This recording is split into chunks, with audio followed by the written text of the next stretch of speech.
10 years ago, she fell in love with a man, and he vanished without a word.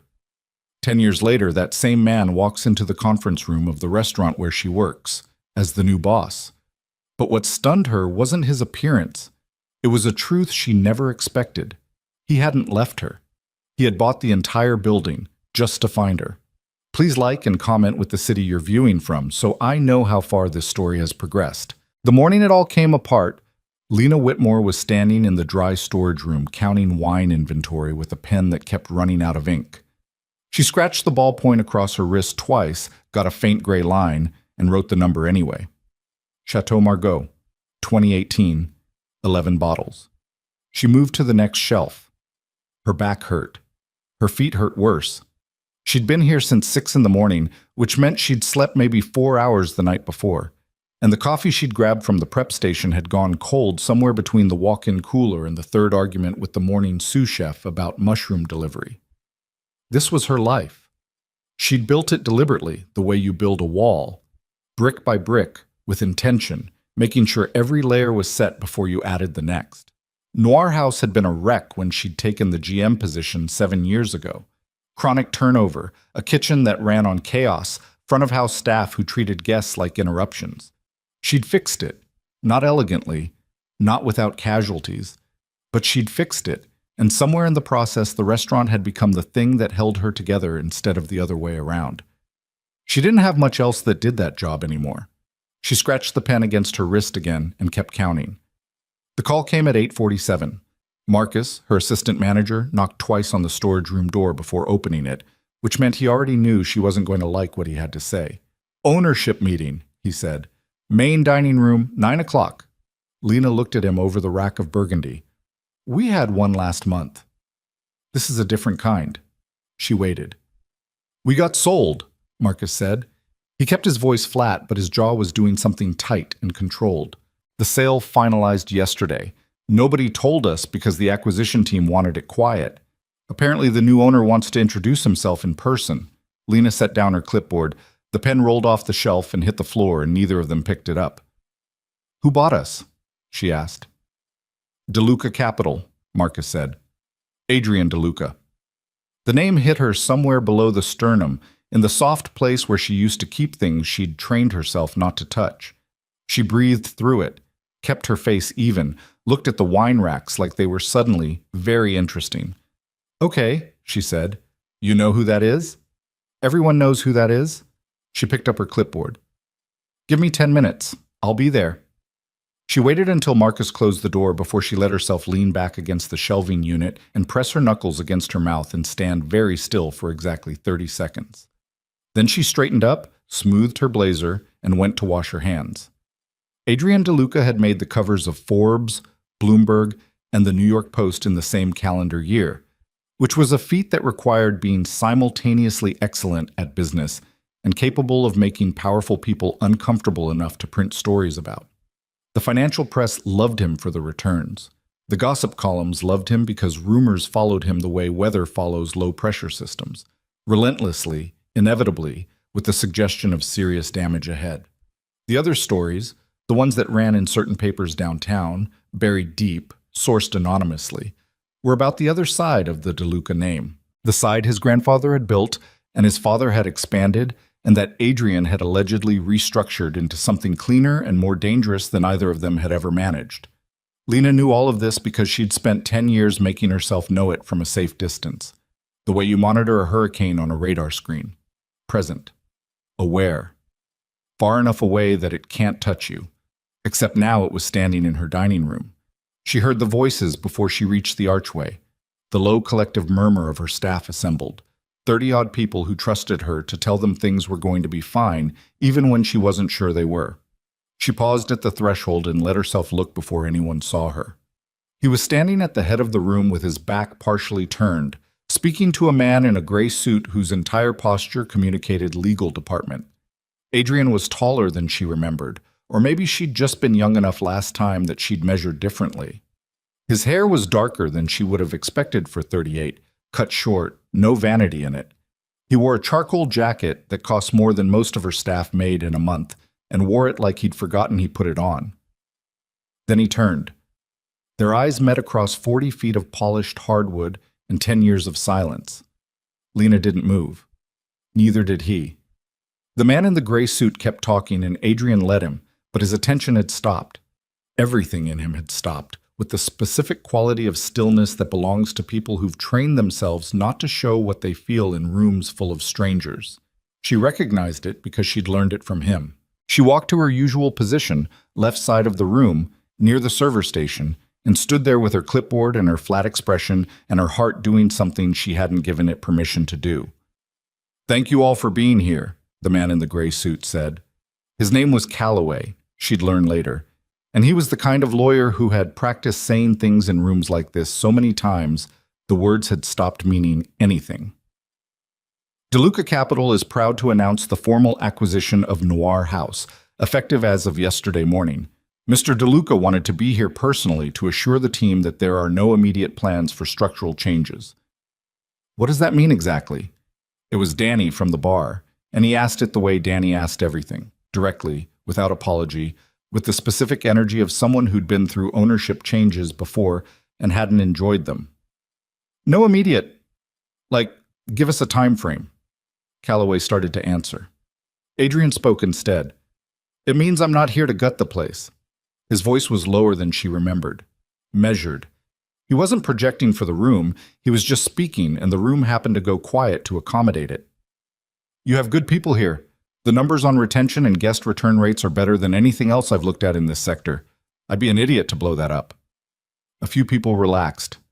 Not all of them. Lena stayed where she was. "Questions will be channeled through Ms. Whitmore," Calloway continued. "She'll remain the operational point of contact for all day today." "I'd like to speak with Ms. Whitmore," Adrian said.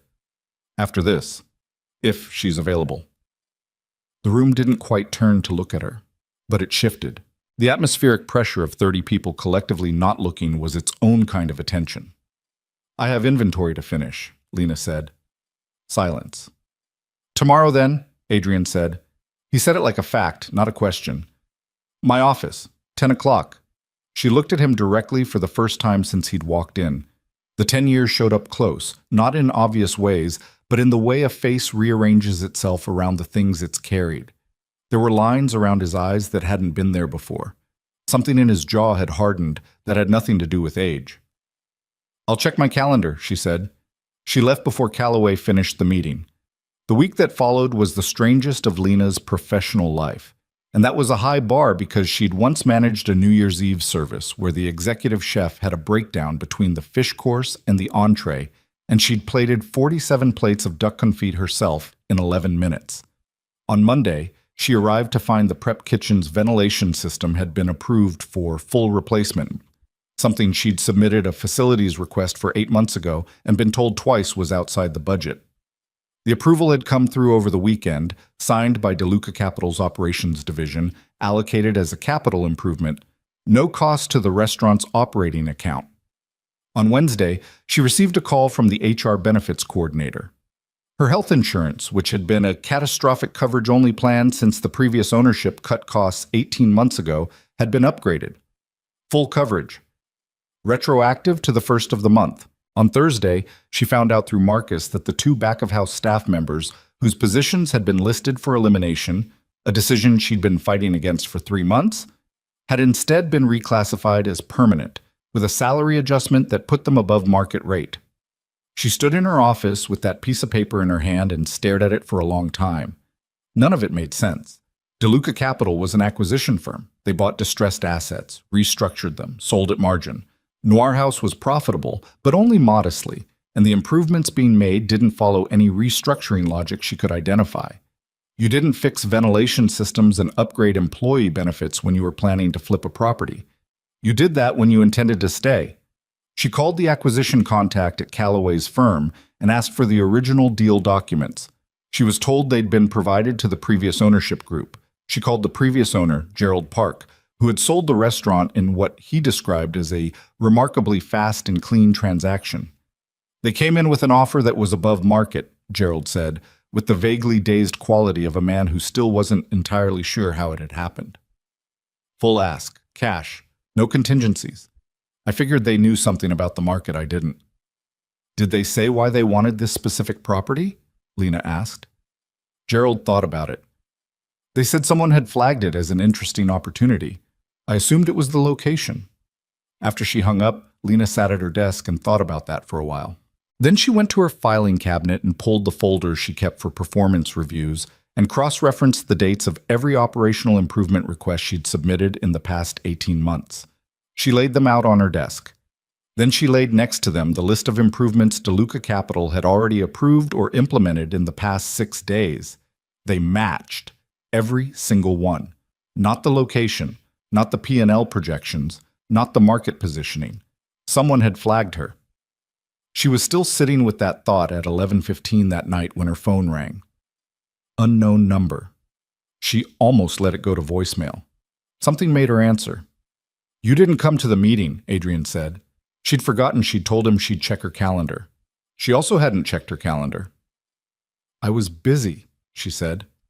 Lena. The way he said her name, just her name, nothing after it, as if the syllables contained a full argument he didn't have the energy to make, did something to her chest she resented enormously. Don't, she said. I'm not doing anything. You bought my restaurant. I bought a restaurant. You happen to work there. That is a very careful way of saying something that I don't believe. Silence on the line. Not the uncomfortable kind. The kind that has weight and history in it. The kind that two people accumulate over years of knowing what the other one is doing even when neither of them speaks. I'd like to have a conversation, he said. A real one. Not in front of your staff. I don't think that's a good idea. Why not? She pressed her thumb against the corner of her desk, felt the edge of it bite into her skin. Because the last time I let myself have a real conversation with you, you left without saying goodbye, and I spent 2 years wondering what I'd done wrong before I finally accepted that some people are just built to disappear. She heard him breathe. There's things you don't know, he said quietly. Then maybe you should have told me 10 years ago. She ended the call, set the phone face down on her desk, stared at the wall for a moment, at the framed photograph of the dining room on opening night, the one she'd put up because she needed a reminder every morning of what this place was before she'd made it what it was now. She was still staring at it when her phone buzzed with a text from a number she didn't recognize. One line. There are files. You should see them before you decide anything. She didn't respond. She sat there until midnight, and then she went home and lay in her apartment with the lights off and the city noise coming through the window. And she thought about all the ways you can convince yourself you've moved on from something when what you've actually done is just stopped looking directly at it. In the morning, she went back to Noir House at 6 and started the week's opening inventory and told herself she was fine. She almost believed it. It was the second week of Adrian's ownership when the real unraveling started, and it didn't begin with anything dramatic. It began with a name. Sophia Reyes was a 26-year-old line cook who'd been with Noir House for 3 years and had the kind of talent that made the executive chef simultaneously grateful and threatened. She was also, Lena had learned 2 months ago, in the early stages of a situation involving her landlord and a lease dispute that had been leaning toward eviction before it had quietly and inexplicably resolved itself last week. Lena found out about it because Sophia mentioned it in passing, with the specific casualness of someone who hadn't fully processed that it was over yet. What happened with the lease? Lena asked. Someone paid the back rent, Sophia said. She was trimming herbs and didn't look up. Anonymous, building management just said it was settled and the case was dropped. Lena kept her expression neutral. Do you know who? No. Sophia did look up then, briefly, with something uncertain in her eyes. It's a lot of money to just... I don't know. I figure I'll find out eventually. Lena went back to her office and sat down and added it to the list she'd been keeping, the list that kept growing in a direction she didn't want it to go. She found the acquisition file by accident, which was probably the only way she would have found it at all. She was too stubborn to go looking and too careful to ask questions that might give away how much she didn't know. But Marcus had CC'd her on a facilities coordination email, and the email thread had an attachment, and the attachment had been misfiled in a shared drive folder that contained what appeared to be a summary document from DeLuca Capital's initial evaluation of Noir House. She read it 3 times. The financial analysis was brief and damning. Noir House carried solid reviews and respectable reservation metrics, but its EBITDA margin was thin enough that by DeLuca Capital's standard acquisition criteria, it shouldn't have cleared the initial screening. The internal recommendation from the analysis team had been, in precise corporate language, a pass. The override was documented in a single line at the bottom of the summary, dated 6 weeks before the sale finalized, initialed AD. Proceed on strategic grounds. Personal directive. Personal directive. Lena read those 2 words until they stopped looking like words and just looked like shapes on a screen. Then she closed the file, sat back in her chair, and finally, after 2 weeks of refusing to do it, let herself understand what she'd already known. He hadn't bought Noir House because of a market opportunity or a real estate play or any of the other explanations she'd been constructing, like scaffolding around the things she didn't want to see. He'd bought it because of her. She sat with that for a long time. The city moved outside her window. The kitchen noise started up below her, the rhythmic percussion of prep work, knives and sheet pans, and someone's radio playing something she couldn't quite make out. She thought about 10 years. About the apartment she'd left in a hurry because she couldn't afford to keep paying rent somewhere that smelled like him. About the phone calls she'd stopped making because every unanswered ring felt like a verdict. About the way she'd eventually stopped being angry, not because she'd forgiven anything, but because anger requires believing the other person could have chosen differently, and she'd finally decided to just believe he couldn't. Now she was looking at a document that suggested he'd been looking for her. She didn't know what to do with that. She didn't know if it changed anything. She didn't know if the decade between then and now was something you could cross back over, or just something you carried. What she knew was that she was going to have to talk to him. She was still deciding how when the text came through, not from Adrian this time, but from Marcus. Something happened out front. You need to come now. She was halfway down the stairs before she registered that Marcus, in 7 years, had never used those words with her before. Outside, the street in front of Noir House was wrong. 2 of the front windows had taken something. She couldn't tell what, not yet, because the shatter pattern was strange, too tight, too concentrated. A delivery truck was angled half onto the curb 2 doors down, the driver out and standing in the road with his phone to his ear. 3 of her staff members were huddled just inside the lobby doors, speaking in low, urgent voices. And at the edge of the block, idling with a quiet that didn't belong on this street at this hour, were 2 black SUVs she had never seen before. What happened? She asked Marcus, who had materialized at her shoulder. Someone in a gray sedan slowed down in front of the building, Marcus said carefully, and threw something at the windows. And then the sedan left. And then those, he nodded at the SUVs, showed up about 40 seconds later. Lena looked at the SUVs for a moment, looked at the broken windows, felt something cold and specific move through her that wasn't quite fear yet, but was standing right next to it. Call the police, she said. Get everyone back from the glass. And Marcus, yeah? Don't tell anyone about the ownership meeting. Not yet.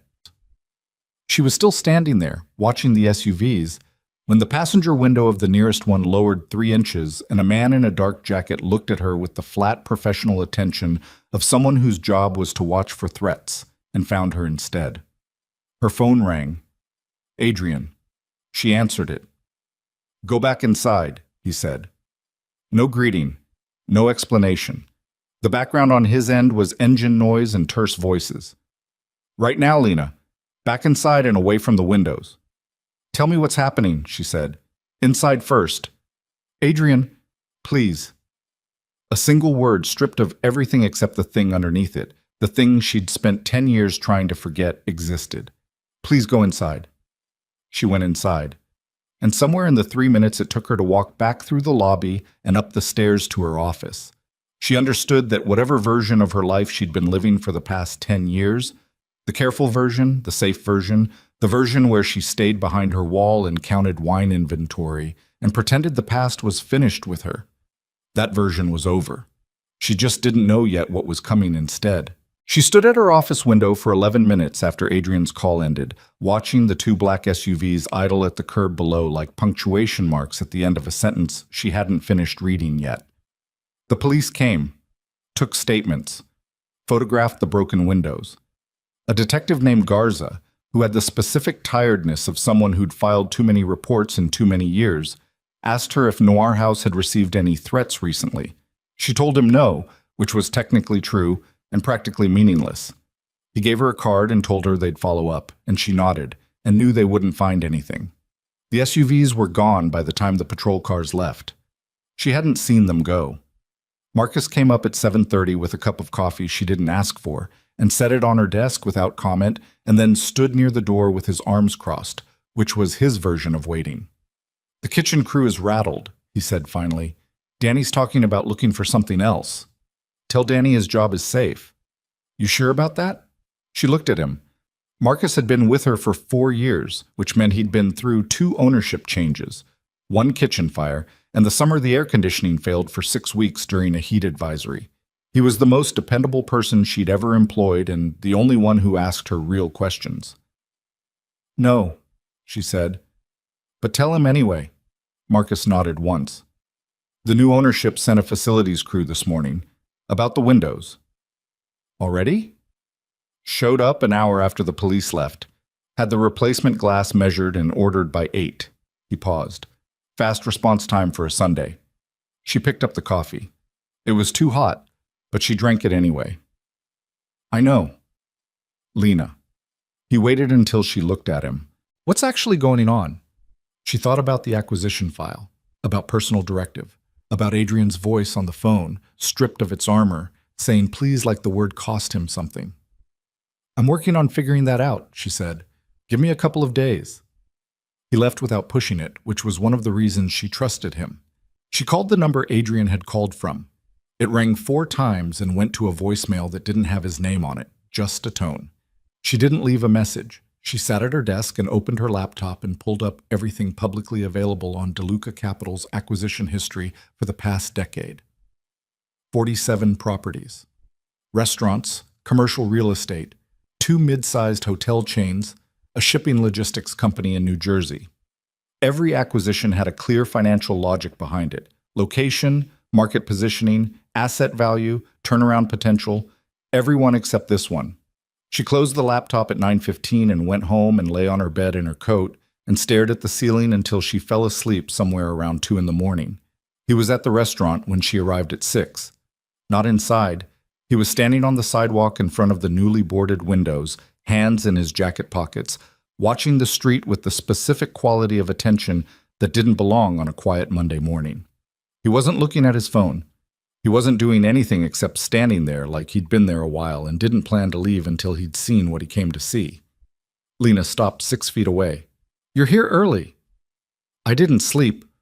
He said it without apology or performance, just a flat statement of fact. There were shadows under his eyes that confirmed it. "You either, by the look of it." "What happened yesterday?" He glanced at her, then back at the street. "Let's go inside." "Tell me out here." "Lena, out here," she said. "I'm not walking into a private room with you until you tell me something true." He turned and looked at her directly for the first time that morning. The daylight was ungenerous. It showed everything the boardroom lighting had softened. The lines in his face, the set of his jaw, the way his eyes had that quality of someone who'd learned to expect the worst from most situations and had been right often enough to stop being surprised by it. "The men in the sedan," he said. "They work for a family called Tyrone. Carmine Tyrone. He operates out of Brighton Beach, and he's been trying to establish a position in Manhattan for 3 years. He and I have history." "What kind of history?" "The kind that involves him wanting what I have and not being particular about how he gets it." She pulled her coat tighter. The morning was cold and the wind off the river had teeth. "And yesterday was what? A message?" "A test. To see if I'd respond." He paused. "To see what I'd move to protect." She understood what that meant before he finished saying it. She felt the understanding land in her chest like a stone dropped in still water, the ripples going outward, slow and inevitable. "So they already know," she said, "that you bought this place, that I'm here. They knew before I did." Something shifted in his face, a tightening around his eyes. "I got intelligence on it 2 days after the acquisition closed. Tyrone has someone inside my operation. I don't know who yet, but whoever it is flagged the purchase and flagged your connection to me within 72 hours. The cold wasn't just the wind anymore. Connection to you. We haven't spoken in 10 years. That doesn't change what you are to me. He said it without inflection, like it was geography. They know I haven't been in contact with you. They also know I bought a restaurant that had no business making it through my acquisition criteria. They're not stupid people, Lena. They can do the math. She stood with that for a moment. The street was starting to come alive around them. A delivery truck, a woman walking a dog, the distant noise of the garbage collection 2 blocks over. Normal city morning. She felt very far away from it. You're telling me I'm a liability to you, she said. I'm telling you that you're in a situation you didn't create and don't deserve, and I'm the reason for it, and I'm going to fix it. How? I need you to trust me. She laughed. It came out shorter and sharper than she intended, but she didn't take it back. You need me to trust you. Adrian DeLuca, who I haven't heard from in 10 years, who purchased my place of employment without telling me, who is apparently involved in some kind of ongoing conflict with organized crime that has now broken my windows. You need my trust. Yes. That is an extraordinary ask. I know. He met her eyes steadily. I know exactly what I'm asking. The wind came off the river again. She pressed her teeth together against the cold and thought about the acquisition file, about personal directive, about Sophia's back rent and her ventilation system and the 2 line cooks who'd kept their jobs. Come inside, she said. I'll make coffee, and you're going to talk. He followed her in. The conversation happened in her office, which was not big enough for the weight of what they were putting in it. Adrian sat in the chair across from her desk, which made him look almost like any other person she'd dealt with in a professional capacity, except that no other person she'd dealt with professionally had ever made the air in the room feel different just by being in it. She put coffee in front of him and sat down and said, Start at the beginning, the real beginning, not the public version. He was quiet for a moment, not performing reluctance, genuinely organizing something that had a lot of pieces.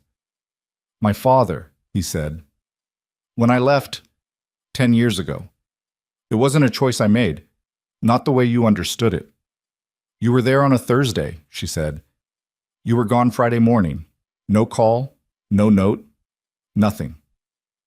I know. I called you 47 times over 2 weeks. She'd counted. She'd hated herself for counting, and she'd counted anyway. I called your brother. I called your mother's house. I drove to the apartment on West 82nd, and the locks had been changed. Something passed through his face at that, quick and controlled, but she saw it. I know. I was told you'd been informed it was over. By who? Someone my father paid to tell you. He looked at his coffee. My father found out about us 3 weeks before I disappeared. He considered it a complication.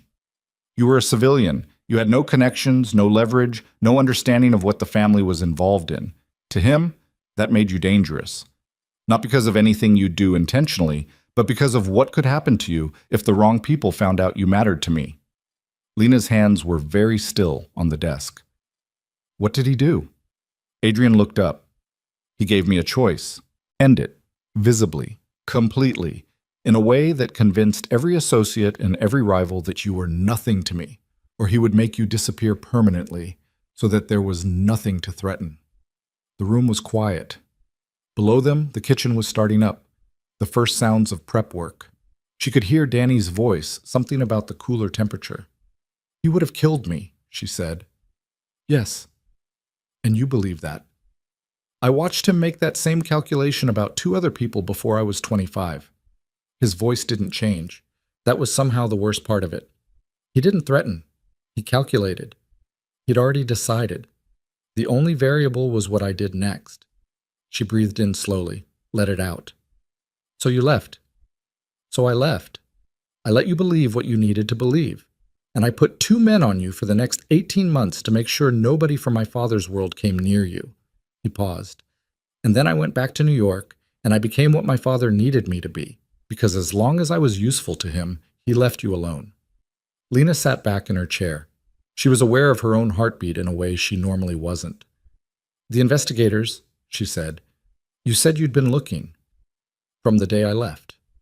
There was no drama in how he said it. The protection detail lost track of you when you moved from Philadelphia.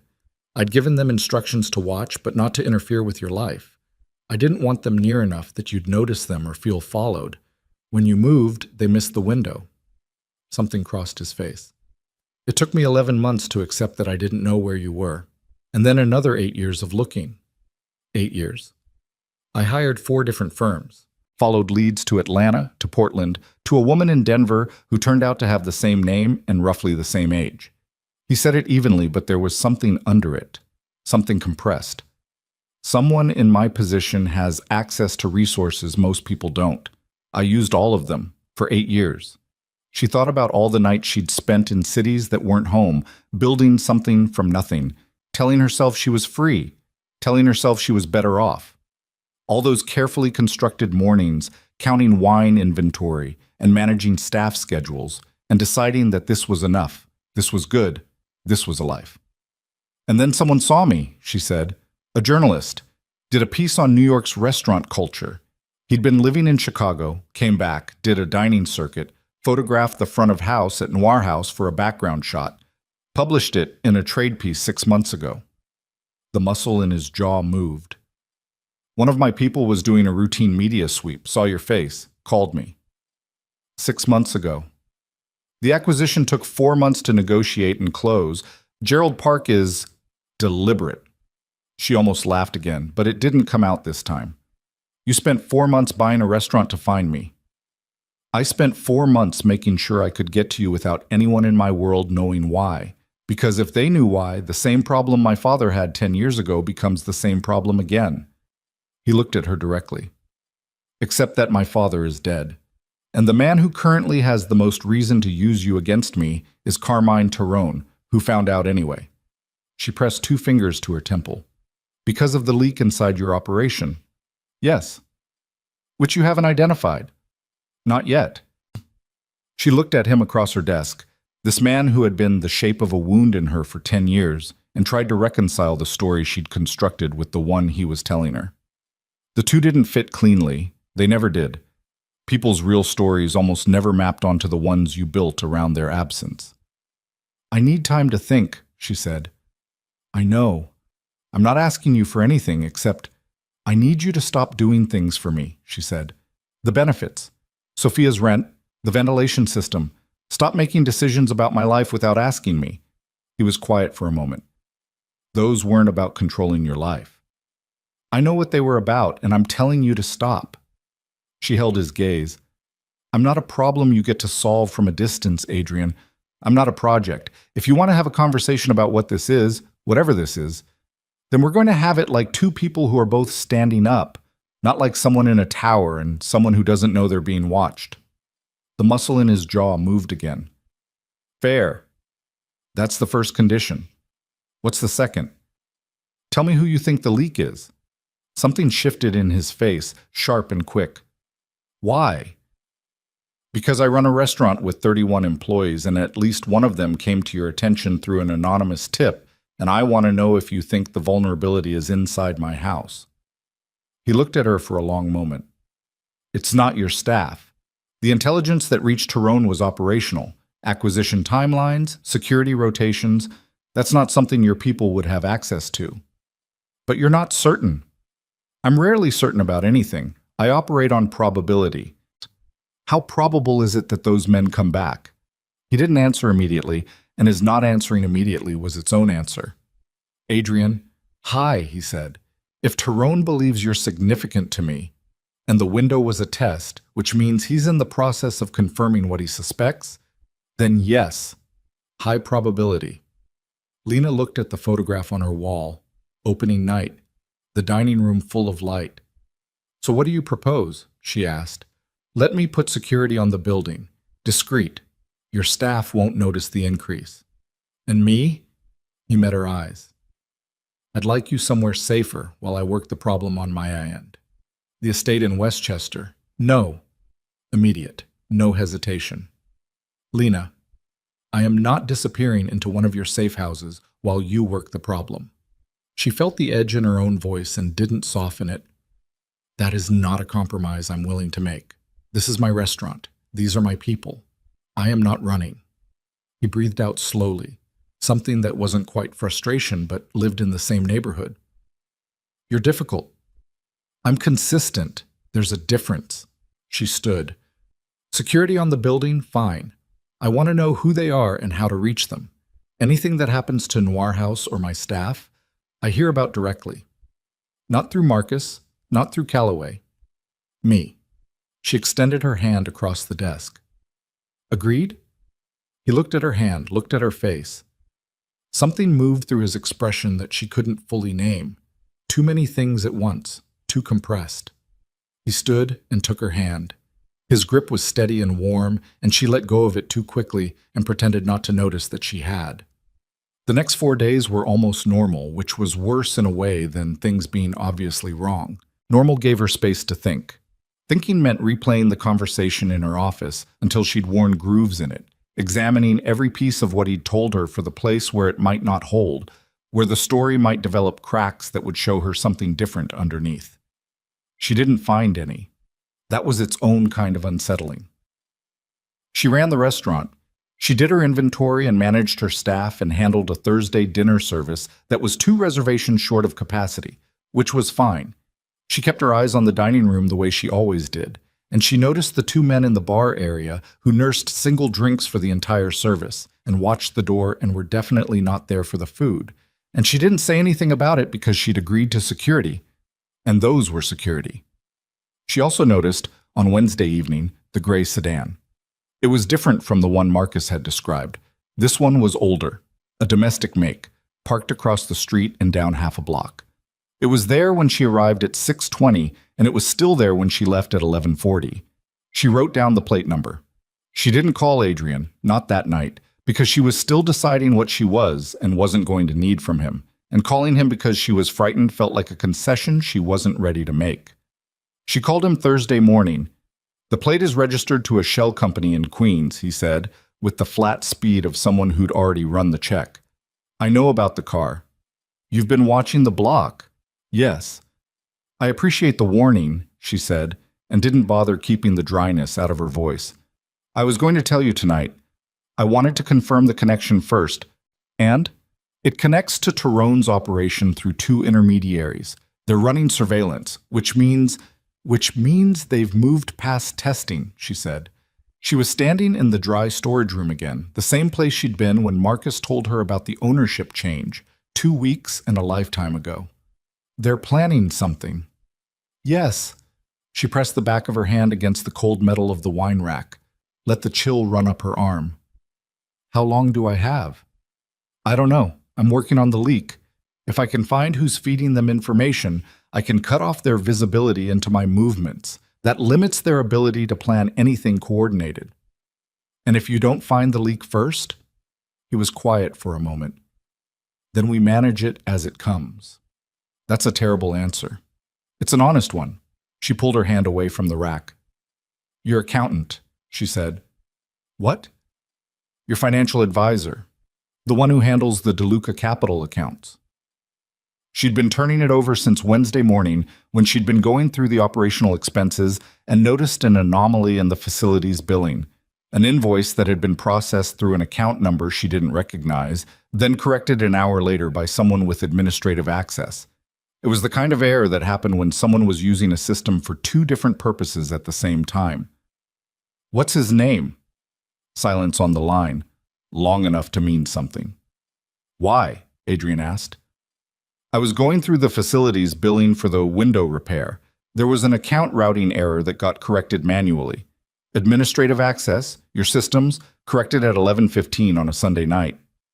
She waited. Who has that level of access on a Sunday night? Another silence. Different quality this time. The kind of silence that happens when someone is very quickly reorganizing information they thought they understood. Vincent Rao, Adrian said finally. He's been my primary financial advisor for 6 years. How much does he know about the acquisition? Everything. His voice had gone flat and careful. Everything about the acquisition. About you. About the security rotations. A pause. About the fact that I was closing in on the source of the leak. She heard it before he said it, heard the shape of it coming. He's the leak, she said. I need to verify. Adrian. She kept her voice level. If he knows you're closing in on the source, and he's the source, then right now he's making a phone call. The silence lasted exactly 2 seconds. Get out of the building, Adrian said. Right now. Don't stop for anything. Go out the service exit on the south side, and she was already moving. She made it through the kitchen at a pace that wasn't quite running, but was close enough that Marcus called after her. She didn't stop, just said, get everyone away from the windows without looking back, and pushed through the service door and into the alley behind the building. The alley was empty. The evening air hit her hard after the kitchen warmth. She moved fast toward the south end, phone pressed to her ear, Adrian's voice saying, keep moving, keep talking to me. There's a car coming to you. She heard the other car first. Not the SUVs. Something else. Engine too loud for the narrow alley, moving too fast, coming from the north end where there shouldn't have been a car at all because the alley gate was kept locked. The gate that was standing open. She ran. The headlights hit the alley walls from behind her, and the distance between the lights and her back was closing, and she turned a hard left through the gap between 2 dumpsters just as the vehicle came through, and she pressed herself flat against the brick and held her breath and heard it accelerate past, and then the screaming tires from the street ahead. 3 vehicles, not one. She heard the doors before she saw them, heard boots on pavement, heard Adrian's voice on her phone saying something in a language that wasn't English. And then there were running footsteps coming toward her from the street, end of the alley, and she pulled back further into the dark gap between the dumpsters and had exactly 1 second to decide whether to run or freeze. A hand closed around her arm. She spun, elbow up, connected with something solid, heard a grunt. It's me. The voice was rough and low.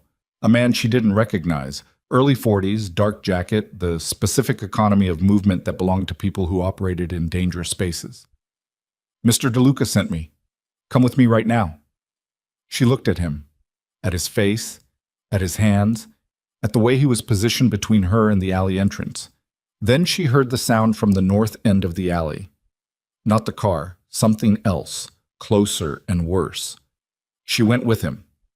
They moved fast through the south exit and into a waiting SUV, and she was inside and the door was closing and the vehicle was already accelerating before she'd fully processed that she was in it. Her breath was coming short. She could feel her pulse in her ears, in her fingers, in the side of her neck. She looked at her phone. The call was still connected. I'm in the car, she said. I know. His voice was tight. She could hear engine noise on his end now, too. I'm coming to you. Don't hang up. Where are we going? Somewhere safe. That's not an answer? I know. Don't hang up. The SUV pulled onto a main street and merged with traffic, and the driver said nothing, and she watched the city move past the windows and thought about her restaurant, about 31 people who were inside it right now, about Marcus telling everyone to step away from the windows without knowing why. My staff, she said, already on it. I've got people inside. You had people inside my restaurant. Yes. She breathed. The city kept moving. We're going to talk about the things you haven't told me. Yes. All of them. Yes, Lena. Something in his voice that she hadn't heard yet, cracked at the edge in a way that years of control had almost but not entirely smoothed over. All of them, I promise. The SUV crossed the bridge, heading north, the lights of the city falling away behind them, and Lena pressed her palm flat against the cold window and thought about the 2 versions of the past 10 years she'd been carrying, the one she'd built from silence and the one that had apparently been built around her without her knowledge, and understood, with the specific clarity that comes from being frightened, that she was about to find out which one was true. The estate sat back from the river road behind a gate that opened without anyone touching it, which meant someone had already called ahead. Which meant Adrian had people here the same way he had people everywhere, quietly, efficiently, without advertising the fact. Lena watched the gate close behind the SUV in the side mirror and said nothing.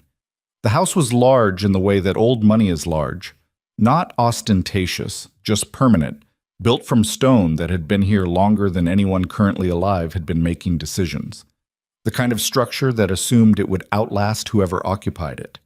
Floodlights caught the gravel drive and the dark shapes of trees and the flat black surface of the Hudson visible through the gaps between them. The driver parked and got out and opened her door without speaking. She stepped onto the gravel and the cold hit her properly for the first time. She'd left without her coat, still in her service blazer, and the wind off the water was serious about it. Adrian's car came through the gate 40 seconds after hers. She watched him get out. He moved fast, scanning the tree line before he looked at her, which told her something about the order of his priorities in the first 3 seconds after arriving somewhere. Then he looked at her and crossed the gravel in 8 steps and stopped close enough that she could see his breath in the cold air. "You're all right," he said. It wasn't a question, but it had the quality of one. "I'm cold and I'm angry," she said, "but not hurt." Something in his face loosened by a degree. He shrugged off his jacket and held it out, and she stared at it for a moment and then took it because she was genuinely cold. And this was not the moment to make a point about it. "Inside," he said. The house was warm and lit with the careful restraint of a place that had been prepared without knowing exactly what it was being prepared for. A woman in her 60s who introduced herself only as Mrs. Farrow showed Lena to a room with a bathroom and a change of clothes that were roughly her size. Not perfectly, but close enough to confirm that someone had made a reasonable guess. And Lena stood in the bathroom for 4 minutes with the door locked and her hands braced on the sink and let herself be frightened for exactly that long. Then she washed her face with cold water and changed and went back downstairs. Adrian was in a room off the main hall that was trying to be a study and mostly succeeding. He was on the phone when she came in, speaking in the flat, clipped cadences of someone issuing instructions, and he held up one finger without looking at her, and she sat in the chair across from the fireplace and waited and watched his face while he talked. The call ended. He set the phone down on the desk and turned. "My staff," she said. "Everyone's accounted for. Marcus got them into the back of the house when the vehicles came around the block. Nobody was in the front windows." He moved to the chair across from her but didn't sit. Stood with one hand on the back of it. "Tyrone sent 4 men. My security team intercepted them before they reached the building. It's handled. Handled. Detained and transported. The police will find them in approximately 6 hours with enough documentation to connect them to Tyrone's operation directly." His voice was even, professional. "It buys us time." "How much time?" "Enough." He pulled out the chair and sat, put his forearms on his knees and looked at her directly. "I need to deal with Rao tonight. I have a team moving on his location now. Once I have him, I want to be there," she said. He stopped. "When you talk to him," Lena said, "I want to be in the room."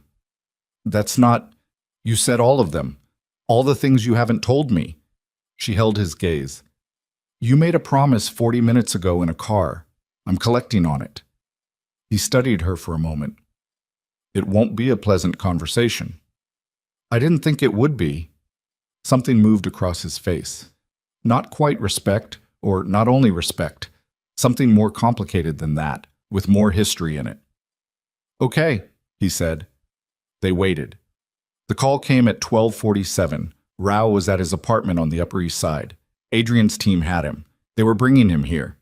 The drive back into the city took 40 minutes, and neither of them spoke much for most of it.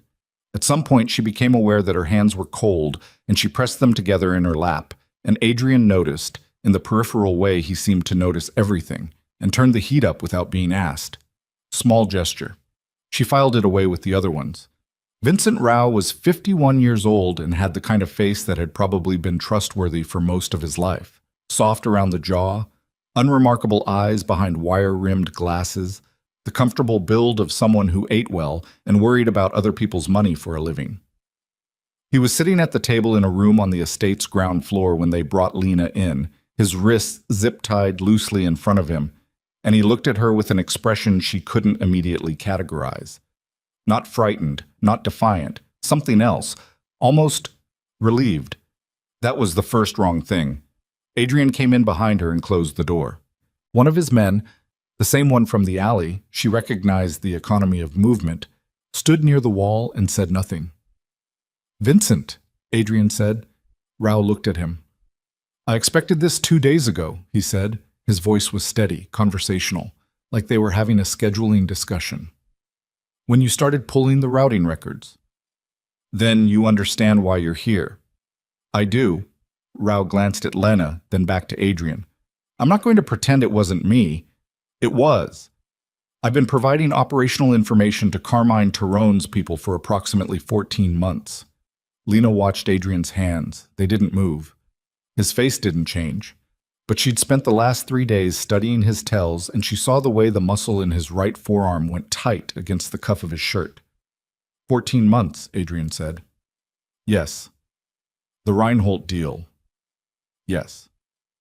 The Marist acquisition. Yes.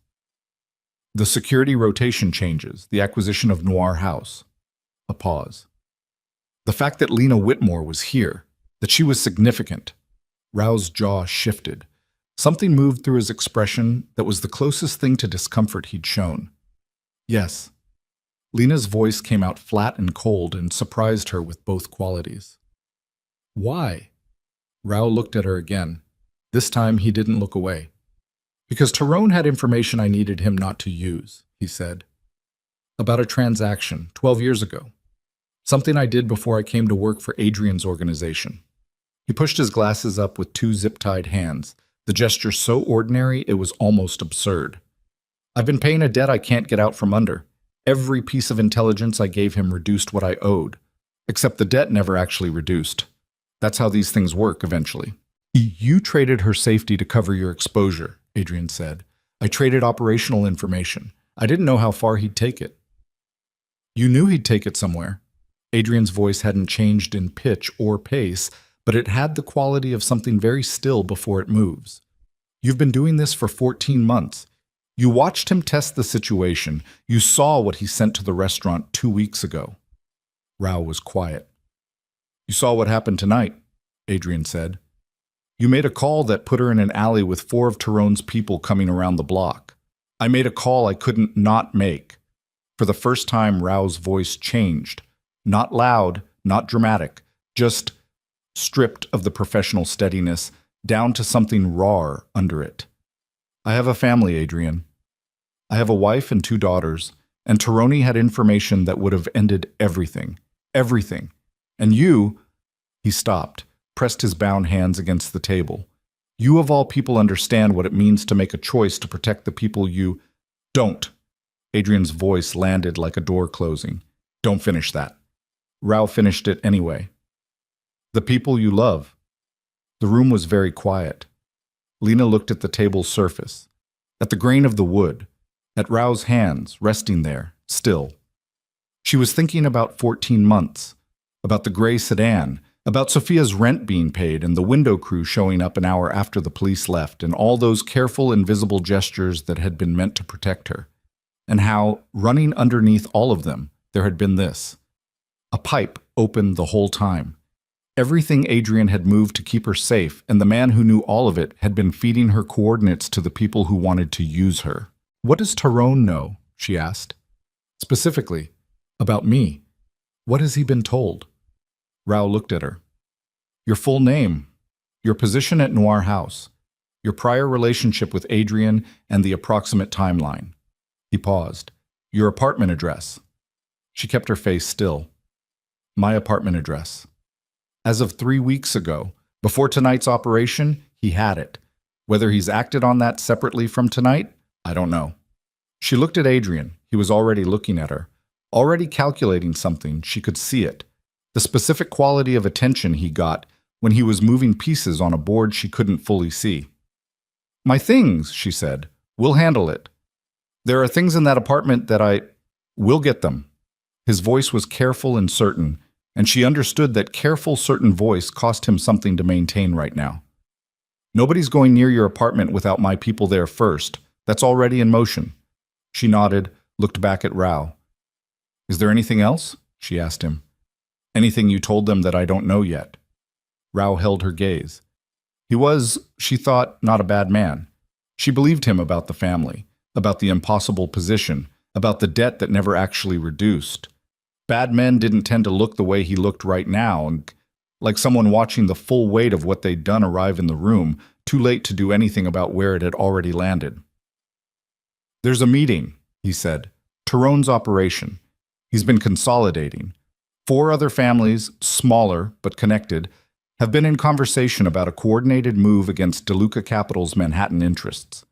The goal is to reduce your operational footprint enough that you can't, he glanced at Adrian, can't hold what you currently hold. The acquisition of Noir House was the trigger. It proved to them that you'd moved to consolidate something personal, which they read as a vulnerability. He paused. Ms. Whitmore is not a secondary target. She is the primary leverage point in the entire coordinated strategy. Lena heard that land, felt it land in the specific way that your body processes information that your brain is still a few seconds behind on. The dining room, the staff, Sophia trimming herbs and Marcus with his crossed arms, and Danny at the bar talking about whether to stay. All of it, because of her. When is the meeting? Adrian asked. Rao hesitated. Vincent. Adrian's voice was not loud and not warm. When? It's not a future meeting, Rao said. It happened 2 days ago. The coordinated operation was approved. They're already past planning. His eyes moved briefly to Lena and then back. The target is a high-visibility event. Something that sends a message to the city's entire financial and political community that DeLuca Capital can be hit. They want witnesses. He stopped. The Noir House reopening charity gala. The silence that followed had a specific texture to it. Dense. Like pressure. Lena heard her own voice come out very level. That event is in 4 days. I know. There are over 200 confirmed guests, politicians, business owners, federal officials. I know. She looked at Adrian. His jaw was set and his eyes had gone to the specific flat quality she'd been learning to recognize, the place where he went when he was operating rather than feeling. She recognized it differently now than she had 2 hours ago. Now she understood it as a kind of load-bearing structure, the thing that held everything else up when everything else was under pressure. We cancel the gala, she said. That tells them we know, Adrian said, which burns any tactical advantage we have and confirms to every family Tyrone's brought on board that we're operating defensively. I don't care about tactical advantage. If we cancel, they move the operation somewhere we haven't accounted for, something we can't control the environment on. He was watching her carefully. The gala is a known quantity. My security has designed coverage for that building. I have people on the guest list and in the catering staff and at every access point. If they hit us there, we're as prepared as we're going to be anywhere. She stared at him. You're telling me you want to use the gala as bait? I'm telling you that moving the fight to our strongest position is better than letting them choose the position. Those are my guests. Those are people who came because I invited them, because Noir House... She stopped, breathed. If something goes wrong, if anyone in that room gets hurt, nothing is going to happen to anyone in that room that I can stop. That is an enormous hedge, Adrian. I know. He said it quietly, without the professional evenness, just under it. I know it is. She looked at Rao, who had watched this exchange with the expression of a man who knew his part in the conversation was finished and was now simply present for what came after. Get him out of here, she said. Adrian gestured. The man near the wall moved. Rao stood without being told to, which said something about his own sense of what was appropriate at this point, and walked out with one hand on his arm and the door closed behind them. Lena stood up. She moved to the window. Estate grounds at 2 a.m, floodlights and dark trees, and the sense of open space that was almost more disorienting than enclosed space would have been right now. She pressed one hand against the cold glass. Say it, Adrian said from behind her. Not a command, just permission. I did everything right, she said. Her voice came out steady, which surprised her. I left. I rebuilt. I made something from nothing in a city that didn't know my name, and I was careful, and I worked, and I didn't... She stopped. Started again. I didn't look for trouble. I didn't ask for any of this. I kept my head down and I made a quiet life, and it found me anyway. Yes, he said, quietly. It did. Because of you. A beat. Yes. She turned around. He was standing near the desk, still, hands loose at his sides, watching her with an expression she was finally able to name. Not guilt exactly, because guilt was too simple for what was in his face. Guilt was what you felt about a specific act. What he was carrying was the accumulated weight of a decade of choices made from impossible positions, and all of them had led here. And he knew it, and he wasn't going to argue the point. "You should have let me choose," she said, 10 years ago. "You should have told me what your father said, and you should have let me decide what risk I was willing to carry. You were 26. I was an adult. And he would have killed you within the month. Maybe," she held his gaze, "or maybe we would have figured something out together instead of spending a decade on opposite sides of a silence that neither of us built on purpose."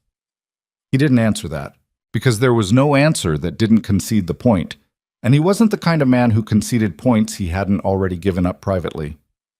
"I can't fix the 10 years, he said finally. "No, I can fix this." "Can you?" She looked at him. 4 families, a coordinated operation, a gala in 4 days with 200 people in it. She shook her head slightly. "What does fixing this even look like from where you're standing?" "It looks like finding the traitor inside the operation before the gala," he said, "which we've done. It looks like cutting the intelligence feed so Tyrone is running blind into an environment my security controls. It looks like having enough documented financial crime evidence to dismantle his operation legally through federal channels, which I've been building for 14 months. Ironically, through some of the same records Rao was using to cover his tracks." She stared at him. "You've been building a federal case." "I've been building leverage, several kinds simultaneously." He said it without drama. "I learned from my father that power maintained only through violence is exhausting and finite. I've been working on a different model." She thought about that, about the man she'd known at 26, who had been smart and driven and reckless in the specific way of someone who hadn't yet discovered their own limits. And about this man, standing in this room at 2 a.m, who had apparently spent a decade building something out of the ruins of what his family had made. And whether that changed what any of it had cost, and whether that was a question with a clean answer. "The gala," she said. "Yes. If I agree to this, if I agree to run it, to not cancel, to let your people do what they need to do, I need to know exactly what that means. Not the version where you tell me what I need to hear, the real version. It means the event proceeds as planned. It means my security team has full access to the building for the 48 hours before. It means there are people in that room who are not guests." He paused. "And it means that when Tyrone's people move, we're ready. And the response is going to be visible, and it's going to be final. And me. I need you in the building, as the face of Noir House. If you disappear from the event, Tyrone knows something changed. So I'm bait. You're the reason the plan holds together." He crossed the room slowly and stopped a few feet from her, close enough that she could see the texture of the tiredness in his face. "That's different from bait. Bait is passive. You'd know everything. You'd be the one who sees what I can't see from the security position. You know every face in that room that belongs there, which means you'd be the one who identifies what doesn't." She looked at him for a long moment. "There's something else," she said. "Something you haven't told me yet. I can see you holding it." His jaw tightened. He looked at the floor for a moment, then back at her, and what was in his face when he made that choice to look back was the thing she'd been waiting for since the office. Since the alley, since the car, the place where the control finally costs more to maintain than to release. "Rao wasn't the only leak," he said. She went very still. "He was the primary source. But Tyrone's operation has a second channel into my organization. Someone who didn't know about Rao, or who did know and was operating in parallel." He exhaled slowly. "Someone closer." "How close?" He didn't answer immediately. "Adrian? How close?" "The gala guest list," he said. "There are 4 names on it that I added personally. People I trust implicitly. People who know not just that the gala is happening, but what I've been building toward. The federal documentation, the security plan, the fact that I intended to use the event as a controlled environment." He stopped. Tyrone knew details about the security design that Rao didn't have access to, which means the second channel is one of those 4 people. She felt the cold move through her that had nothing to do with the temperature of the room. "Who are they?" He told her. She listened to 4 names, and 3 of them she'd never heard before, and the 4th one she had heard recently in a context that made the ground shift under everything she thought she'd understood about the past 2 weeks. And she stood in that room at 2 in the morning and felt the full weight of it come down. She stood there and let it be true for a moment because that was the only thing she could do with it. Just let it sit in the room and take up space and be real before she tried to do anything about the fact that it was real. Marcus. 4 years. Every difficult conversation, every ownership change, every service where something had gone wrong and he'd been the one standing in the door of her office with crossed arms and flat eyes, and the specific reliable stillness of someone she had trusted without examining the trust because it had never given her a reason to. "How certain are you?" she said. Her voice came out strange, too even, the kind of even that happens when you are keeping something under significant pressure. "The security design leak," Adrian said. He wasn't looking away from her face. He was watching her the way you watch someone who might need catching. The specific details Tyrone had, the access points, the timing rotations, the catering staff positions. That's operational security design that Rao didn't have. The only people who had the full document were the 4 names on the list. A pause. Marcus Hale has been employed at Noir House for 4 years. He was recruited by the previous ownership group. I had my team run his full background when the acquisition closed. And? Clean surface. But there's a 3-month gap in his employment history 6 years ago that roots back through 2 intermediaries to a logistics operation connected to Tyrone's organization. He said it quietly, not gently. He wasn't the kind of man who confused quiet with gentle, just steady. "I don't think he came to Noir House because of you specifically. I think he was there when I bought it and Tyrone saw the opportunity and activated him." She pressed her thumbnail hard against the edge of her opposite palm, felt the small, sharp line of pressure, focused on it. "He got everyone away from the windows tonight," she said. "Yes. When the vehicles came around the block, he told everyone to move to the back of house." "Yes. So he protected the staff." "He protected the staff," Adrian said carefully, "while also being the reason the vehicles knew exactly which block to come around and at what time." She breathed. The fireplace across the room was making the only sound in the space, the low, steady sound of something burning down to its last hour. "What do you need me to do?" she said. "Nothing tonight. Tonight you sleep. Tomorrow." "What do you need me to do?" she said again, in the same tone, which was not a tone that was going to accept nothing tonight as an answer. He looked at her for a long moment. "Tomorrow I need you to go back to Noir House and act like nothing has changed. I need Marcus in his regular position for the next 4 days. If he knows we've identified him, he runs, Tyrone gets the warning, and whatever they're planning for the gala accelerates or relocates. You want me to work next to him for 4 days?" "Yes." She looked at the floor, at the pattern in the rug, which was old and probably expensive and was currently just a thing she was looking at while she decided whether she was capable of what he was asking. She thought about Marcus setting a cup of coffee on her desk without being asked. Marcus saying what's actually going on with the specific directness of someone who had learned exactly how much she'd tell him and asked right up to that line every time. 4 years of that. And underneath it, this. "Okay," she said. She slept for 4 hours in a room that smelled like cedar and cold river air and woke at 6 with the specific clarity of someone whose body has decided that additional sleep is less urgent than the situation at hand. She showered and dressed in her own clothes, which had been retrieved from her apartment overnight, along with everything that mattered, packed into 3 bags that were waiting outside her door. She didn't ask how they'd gotten in. She understood now that there were layers of operation around her that she'd been living inside without knowing it, and knowing about them now didn't make them less strange, just more visible. Adrian was already awake. She found him in the kitchen, which was not where she'd expected to find him. She'd expected the study, the phone calls, the controlled professional atmosphere of a man managing a crisis. Instead, he was at the counter with a coffee maker that looked older than the rest of the kitchen and a mug that said something she couldn't read from across the room, and he was reading something on his phone with the specific stillness of someone who'd been up for a while. He looked up when she came in. "Coffee," he said. "Please." He poured it without ceremony and set it in front of her. And she drank it standing at the counter, and for 30 seconds, neither of them said anything. and it was the least complicated 30 seconds she'd had in days. "Federal contact," he said then. "Agent Diane Marsh. She's been working the Tyrone file for 2 years. I've been providing documentation to her team through a sealed channel." He set his phone down. "She knows about the gala. She'll have people in the building." "Does she know about the second leak?" "She will in an hour. She can't move on it before the gala without tipping Tyrone, so the information stays contained." He picked up his mug. "She knows I've been building toward this.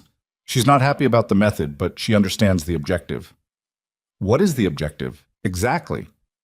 "Tyrone in federal custody. The Allied family is compromised enough that the coordination collapses. The financial documentation goes public through the federal case, which dismantles the operational funding for all 5 families simultaneously." He paused. "And you not being a target anymore?" She looked at him over her coffee. "That last one isn't a federal objective." "No," he said. "It's mine." She put her mug down. "I'm going in, to Noir House. I want to be there before the kitchen crew arrives." "I'll have a car. I'll take a cab." She held up one hand before he could object. "If I arrive in an armored SUV, Marcus notices. I need to look like Tuesday morning." She looked at him steadily. "I know what I'm doing." He studied her for a moment, then nodded once. "I'll be reachable. Every hour on the hour you send me a single text. 1 word. Anything. Just so I know." She thought about arguing with that and decided it wasn't the hill. "Fine." She picked up her bag. At the kitchen doorway, she stopped and looked back at him, this man standing in an old kitchen with an old coffee maker, and thought about all the versions of this moment she might have had over the past 10 years if things had gone differently, all the ordinary mornings that had been stolen by a decision he'd made to protect her from a threat she hadn't known existed. She didn't say any of that. There wasn't language for it yet that wouldn't come out wrong. 1 word, she said. "Every hour." "Every hour," he said. She left. The 4 days that followed were the longest of her life, and she had a high bar for that too. She worked. She did what she always did: inventory, staff management, vendor calls, the 1,000 operational details that kept a restaurant functioning at the level Noir House required.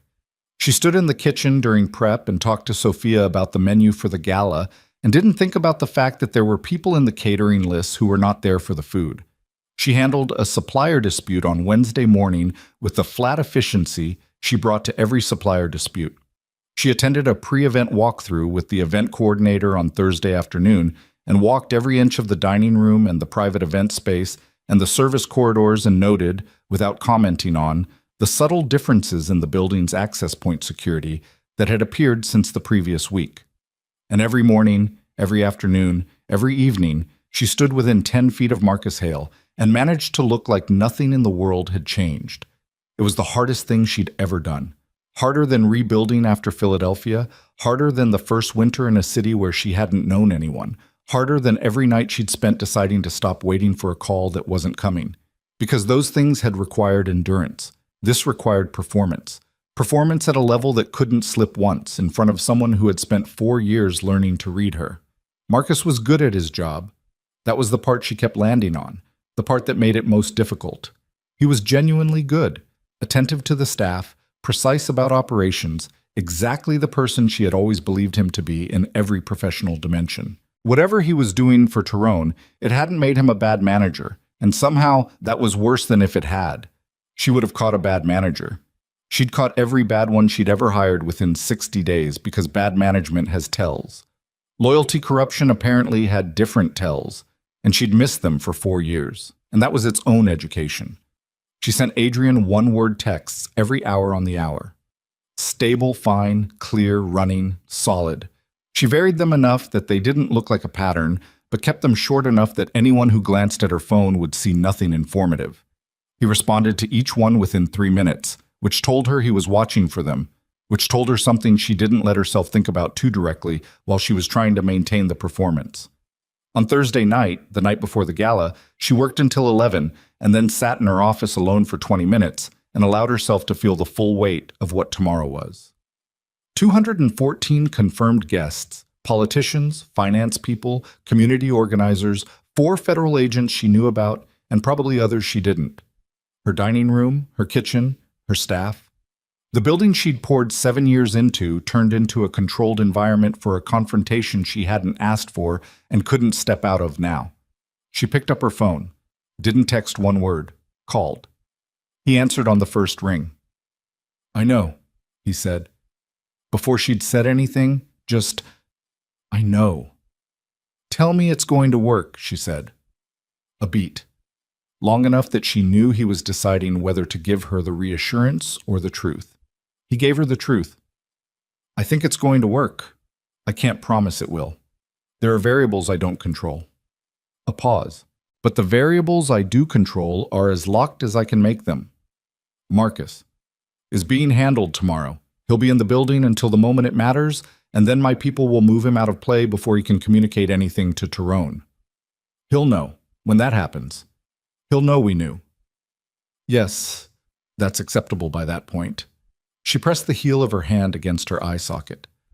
"I keep thinking about the staff. If Tyrone sends people in and it goes wrong, the non-essential staff are being moved to the kitchen level and locked access below the main event floor once the gala starts. I coordinated it with Marcus as a security protocol. He thinks it's my security team being overcautious." A pause. "It means the people in the room when things move will be guests, federal agents, my security, and me. And you." Another pause. "You can still step back from the identification role.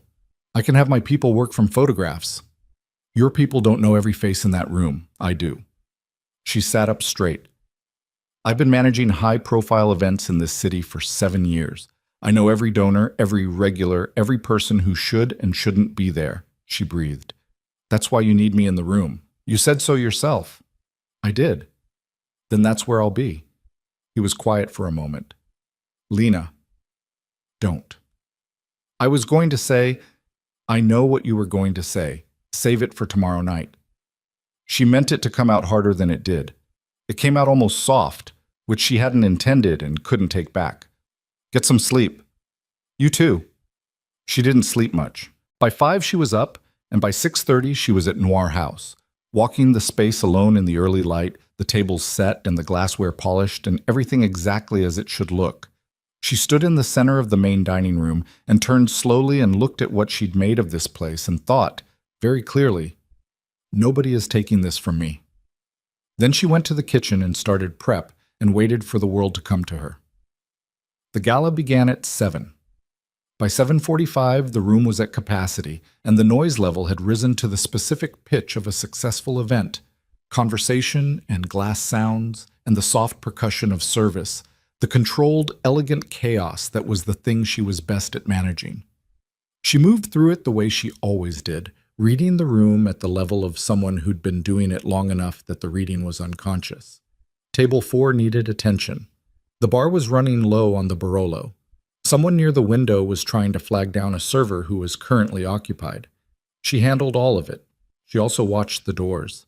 At 8:10, she saw the first wrong face. He was at the perimeter of the room near the east entrance, dark jacket, the glass in his hand untouched, his eyes moving across the room in a pattern that wasn't social. Not the way guests moved their eyes. Guests looked for people they knew, for the next drink, for the thing that interested them. This man was mapping. She knew the difference. She found the earpiece in her left ear. Adrian's team had fitted it that afternoon, small enough that her hair covered it, and spoke without moving her lips significantly. East entrance, dark jacket, he's not a guest. 20 seconds. Then Adrian's voice, low and controlled. "We see him. He's Tyrone. Hold your position." She held her position. She kept moving through the room the way she would have moved if none of this was happening, checking in with guests, managing her staff, keeping her breathing even. At 8:23, she saw the second one, near the kitchen access corridor, which meant he knew the layout, which meant, "Kitchen corridor," she said quietly. "He's heading toward the staff area." Intercepted. Adrian's voice clipped, then lower. "They're moving earlier than projected. Lena, I need you to..." The lights went out. Not all of them. The emergency lighting kicked in within 3 seconds, the warm, low level of it turning the dining room amber and strange. Around her, the room shifted from conversation to that specific suspended moment before panic makes a decision. 200 people in the half-dark registering that something was wrong and not yet sure how wrong. She heard the sound from the east entrance first. Not a gunshot, a concussive thud, something being breached.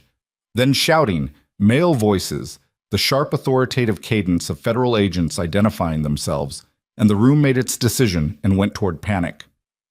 "Everyone stay down!"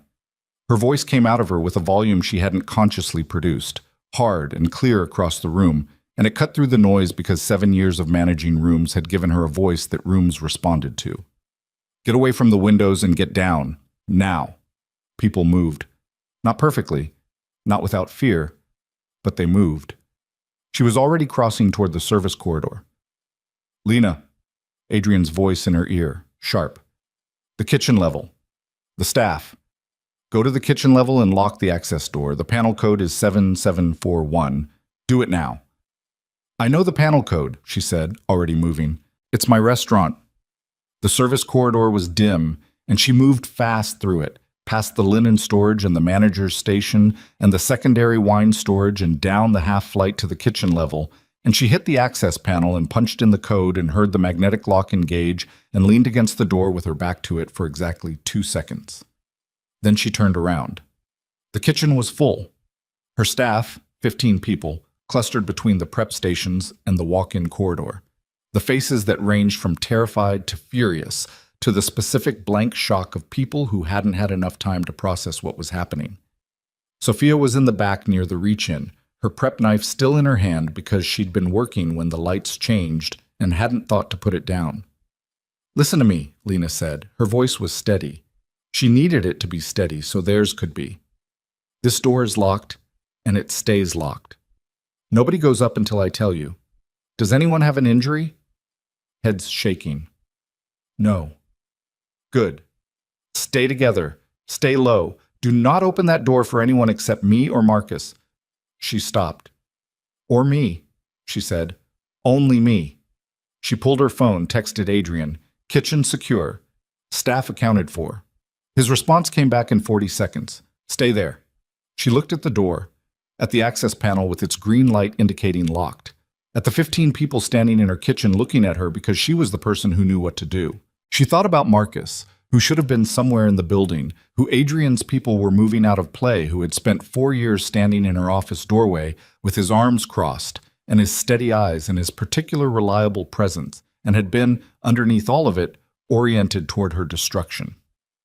She thought about Tyrone's people in her dining room, in the room she'd rebuilt from a wreck, the room she'd spent 7 years making into something. She looked at her phone again. No additional text from Adrian. She looked at the door. "I need someone to stay at this panel," she said to the kitchen. "If anything changes, if you hear anything that sounds wrong, you do not open it." She found Sophia's eyes across the room. "You." Sophia straightened. The prep knife was still in her hand. "Okay. I'm going back up." The text said, I know what the text said. She punched her own code into the panel, the manager override, and the lock disengaged. "I'm going back up." She went through the door before anyone could finish the sentence.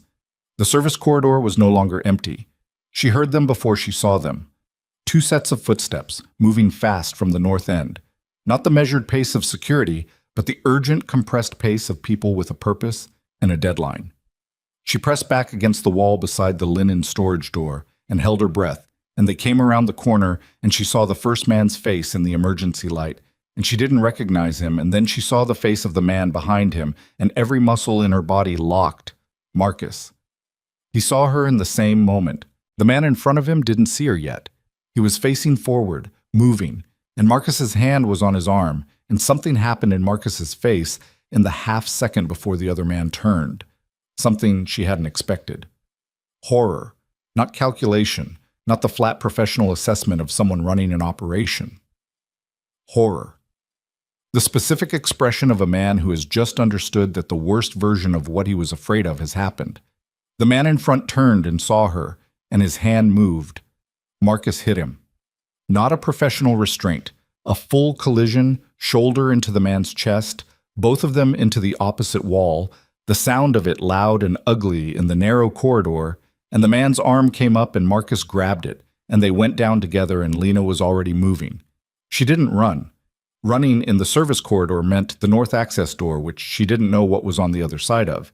She went south, back toward the kitchen level access, and she could hear the struggle behind her, and she didn't look back and she hit the panel, her code, manager override, and went through and locked it behind her. 15 faces in the kitchen looking at her. "Knife," she said to Sophia, who handed it over without hesitation, handle first, and Lena stood with her back against the locked door and her heart hitting the inside of her ribs so hard she could feel it in her teeth, and she pulled out her phone. She didn't text Adrian. She called. It rang twice. "I'm in the service corridor. We had a—" "I know," he said. The background on his end was very loud. "I need 2 more minutes. There are people in the corridor, Adrian, between me and the main level. My people are moving on it right now. 2 minutes. Keep the kitchen locked." "Marcus hit one of them," she said.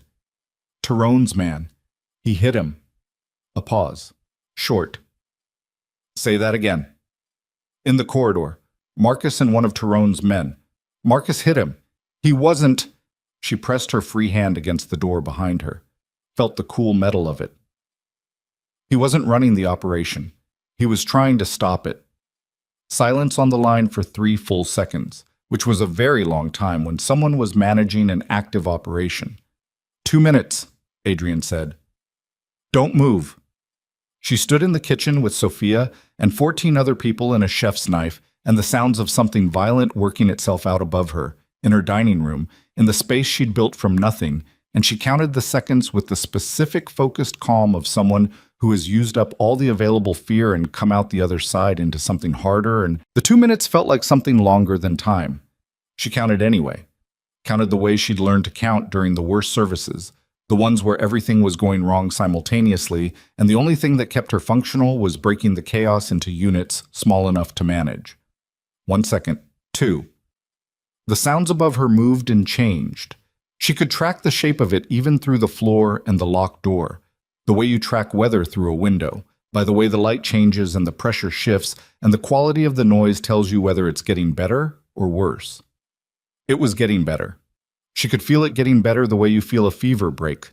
Not all at once, but in degrees, the violence above her becoming more contained, the shouting more directional, the random percussion of bodies and furniture resolving into something that had a shape to it, an outcome. At 1 minute and 43 seconds by her count, her phone rang.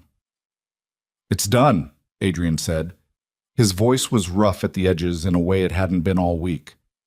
"Main level is secure. Federal team has custody of 6 of Tyrone's people and Tyrone himself." A pause. Breath. "He was in the building. Came in with the catering staff on a forged credential. We didn't expect him personally. Is anyone hurt? 2 of my security detail, neither critical." Another pause, shorter. "1 federal agent took a round in the vest. She's shaken but standing." Lena pressed her free hand flat against the kitchen door, felt the cold metal of it against her palm. "My guests. Moved to the private event room on the north side before the main confrontation. Nobody in the guest population was in the room when it went active." His voice had the careful quality of someone who understood exactly how close the margin had been and was choosing to report the outcome rather than the proximity of the alternative. "Lena, it's done," she breathed. Looked at Sophia, who was watching her from across the kitchen with the prep knife still in her hand and the specific stillness of someone waiting for a verdict. "We're coming up," Lena said into the phone. She punched the override code and opened the door and led 15 people back up the service corridor and into the light. The dining room looked like what it was, a beautiful space that had just had something violent move through it. 2 tables displaced, glassware down on the east side near where the confrontation had started, the sound of it underfoot where someone had moved fast through it. The emergency lighting had been replaced by the full room lighting, which was almost worse in its normalcy. The warm glow of the chandeliers illuminating the debris like a stage set after the performance had gone wrong. Federal agents in tactical gear, Adrian's security people, identifiable now in a way they hadn't been during the event, moving with the efficient purposefulness of a cleanup operation. And in the center of the room, zip-tied to a chair that had been pulled from table 7, Carmine Tyrone. He was smaller than she'd expected. That was the first thought she had when she saw him. Not the physical fact of the man, but the way reality has of reducing people once they're contained.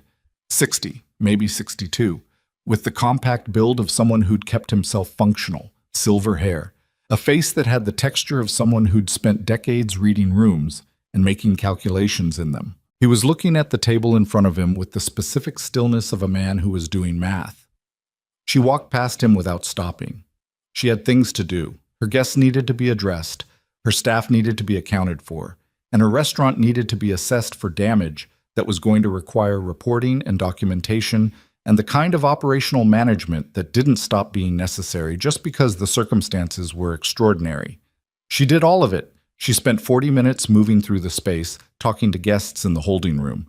214 people who ranged from shaken to furious, to in a few cases, running on the specific adrenaline that makes certain people almost exhilarated by events they'll spend the rest of their lives describing at dinner parties.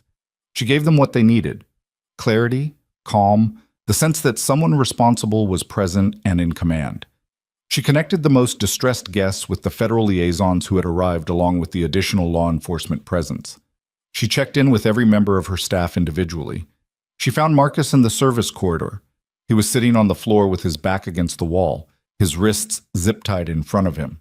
Adrian's people had secured him when they'd come through. Standard protocol, she understood, even if he'd been the one who'd stopped Tyrone's man from reaching the kitchen. His jacket was torn at the shoulder. There was a cut on his cheekbone that had been roughly cleaned but not properly dressed, and he looked up when he heard her footsteps, and his face did something complicated that resolved, after a moment, into the specific expression of someone who has been found out and is done pretending otherwise. She sat down on the floor across from him. The service corridor was empty. The sounds of the cleanup operation were muffled through the wall. It was just the two of them and the bare fluorescent light and 4 years of a working relationship that had apparently been built on a foundation she hadn't seen. "Tell me," she said. He looked at her for a moment. Then he looked at his hands. "Tyrone's people approached me 2 years before I came to Noir House," he said. His voice was flat and tired, not performing anything. "I had a problem. Gambling. Not the kind you fix, the kind that has a number attached to it and people who want that number paid and aren't patient about it." He paused. "They paid it. And then they owned the debt, which was worse. They placed you at Noir House. They were already watching the restaurant. Gerald Park had a relationship with a supplier connected to Tyrone's distribution network. Not criminal, just proximity, the kind of thing that puts you on a radar. When they heard DeLuca Capital was looking at acquiring it, they wanted eyes inside. And when the acquisition happened, they told me to watch and report. Financial operations, staff movements, anything that touched DeLuca Capital's involvement." He paused. "I didn't know about you, about why he bought it. Not at first." He looked up briefly. "When I figured it out, I told them. I'm not going to lie to you about that." She absorbed that. "The security design, the gala plan. Tyrone pressured me. He'd been building towards something bigger and he needed inside information on Adrian's security architecture." His jaw moved. "I gave him what I had." She looked at him, at the cut on his face, at his hands, at the tired truth in his eyes. "And tonight," she said, "in the corridor." He was quiet for a moment. His man was heading for the kitchen access. "I knew you'd lock the staff down there." He looked at the floor. "I put 30 people in harm's way over 2 years. I wasn't going to—" He stopped. "I wasn't going to let it end with you in a corridor with one of his people." She sat with that. The service corridor was cold in a way the kitchen hadn't been. The ventilation in this section had always run a degree or two lower than it should, which was on the facilities list, which was going to have to wait now because the facilities list was not the priority. "You're going to prison," she said. "I know. You cooperate fully. Everything you have, every communication, every contact, every piece of operational information you gave them, and everything you held back." She watched his face. "You held some back. I know you did because if you'd given them everything they'd have needed tonight to go differently than it did." He met her eyes. "Yes, You give them all of it, and you tell the truth about tonight. It won't change the outcome. No, but it's what you do anyway. She stood up, looked down at him for a moment. 4 years. The cup of coffee on her desk that she hadn't asked for. The crossed arms in the doorway. All of it real, she thought, and all of it compromised, and both things were true simultaneously, and that was just how it was. I trusted you, she said. Not angry. Not performing anything, just the fact of it, laid down between them. I know, he said. She walked back into the main room. The federal debrief took until 2 in the morning. Agent Diane Marsh was a compact woman in her mid-40s with the specific economy of movement that belonged to people who had been doing precise and difficult work for a long time. She asked Lena questions with the directness of someone who didn't have patience for anything except what was operationally relevant, and Lena answered them the same way.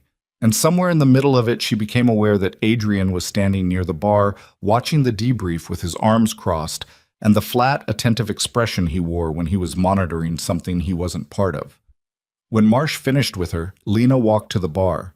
Adrian poured 2 glasses of water and pushed one toward her without being asked, and she drank half of it before she put it down.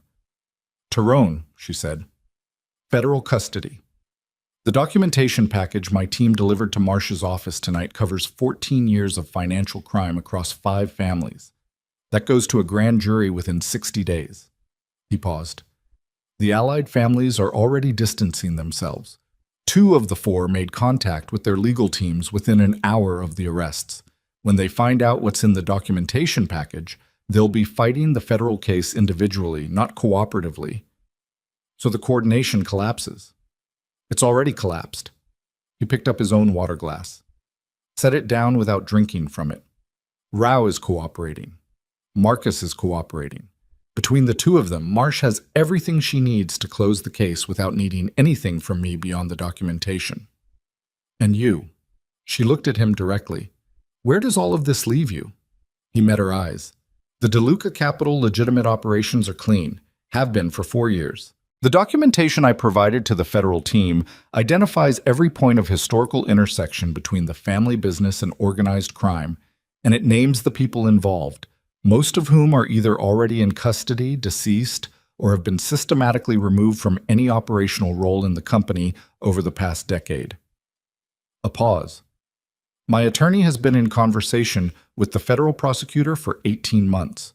There's a cooperation agreement in place. She stared at him. You've been negotiating a cooperation agreement for 18 months. Since my father died, since I became the person who had enough information to make the agreement worth something. He said it evenly. The acquisition of Noir House was in some ways the last piece.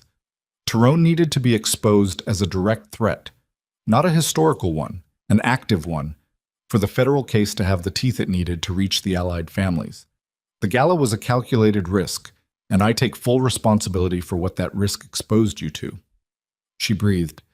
You could have told me. I was trying to. You were managing me.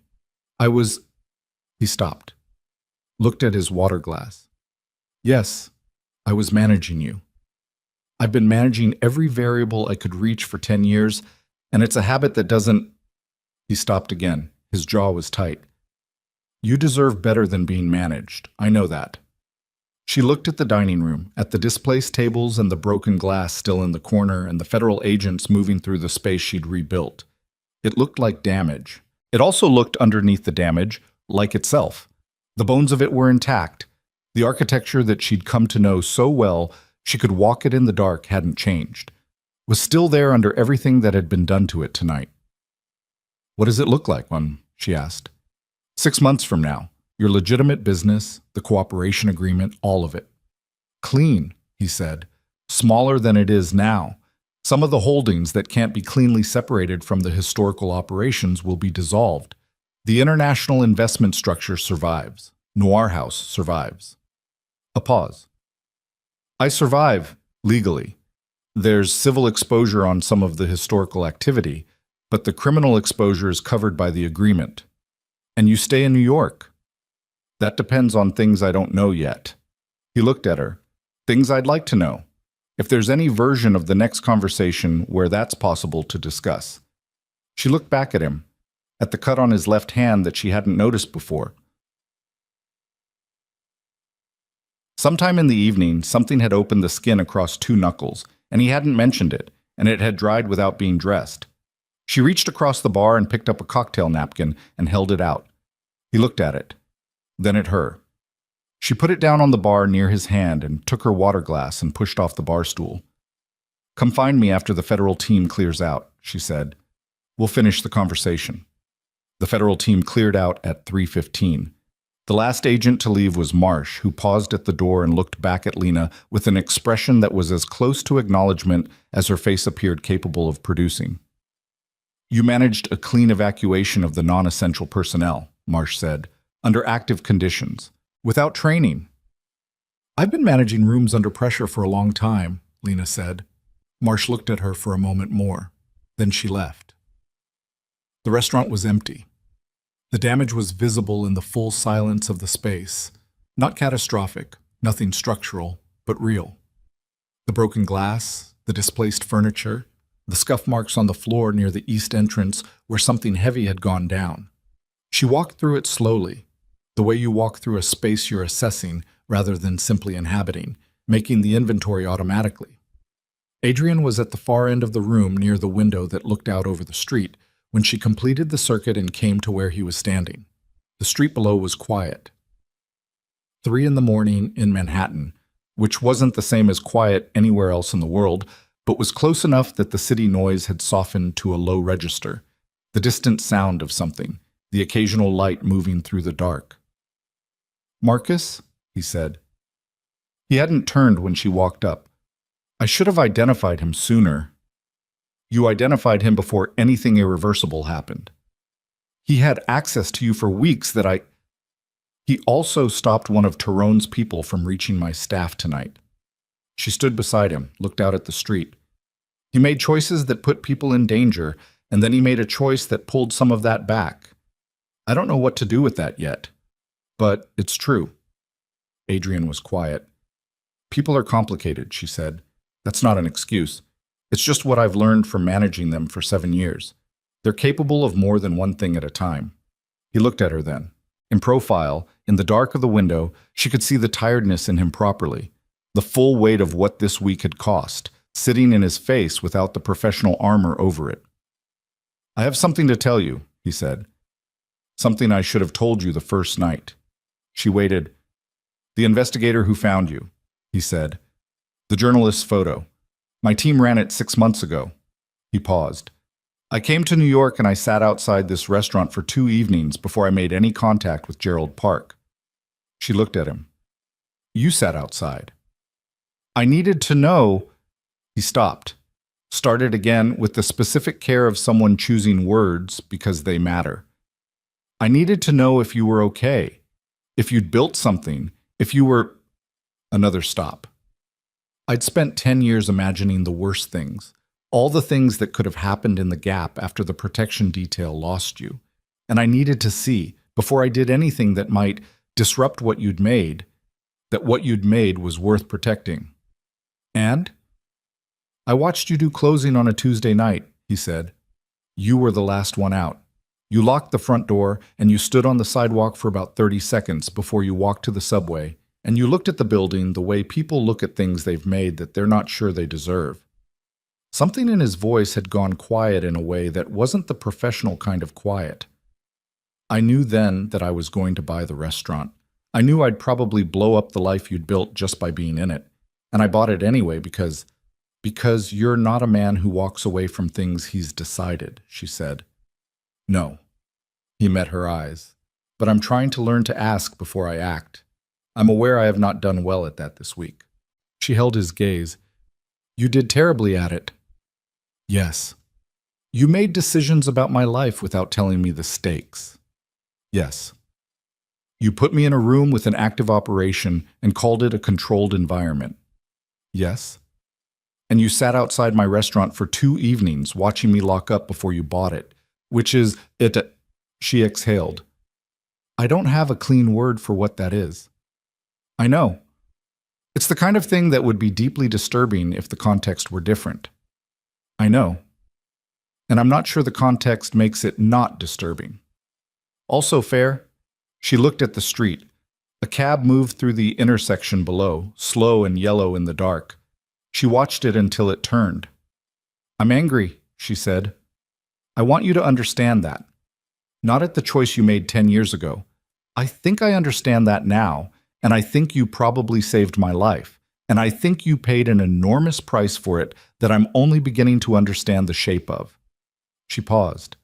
But I'm angry about the 10 years, about what was taken, about the fact that there wasn't a way that included me in the decision. I know, he said.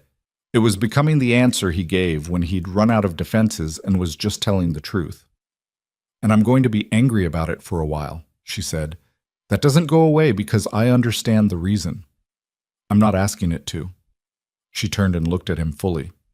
Then what are you asking? He turned toward her too. The distance between them was small, had been small for the last 10 minutes, the way distance between people collapses naturally when neither of them moves away from it.